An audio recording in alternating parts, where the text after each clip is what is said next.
Hi friends, ಎಲ್ಲರಿಗೂ ನಮಸ್ಕಾರ. Farmers king ಚಾನಲ್ಗೆ ಸ್ವಾಗತ. ಇವತ್ತು ನೀವು ನೋಡ್ತಾ ಇರೋದು ಬೆಂಗಳೂರು ಹೂವಿನ ಮಾರ್ಕೆಟು. ಇವತ್ತು ಏನು ಬೆಲೆ ನೋಡೋಣ ಬನ್ನಿ.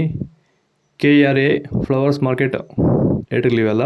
ನಿಮಗೆ ಇದ್ರ ಬಗ್ಗೆ ಹೆಚ್ಚಿನ ಮಾಹಿತಿ ಬೇಕಾದರೆ ಇಲ್ಲಿ ಕೆಳಗಡೆ ನಂಬರ್ ಕೊಟ್ಟಿದ್ದೀನಿ, ಪ್ಲೀಸ್ ಕರೆ ಮಾಡಿ ಹೆಚ್ಚಿನ ಮಾಹಿತಿ ತಿಳ್ಕೊಳ್ಳಿ. ಮತ್ತು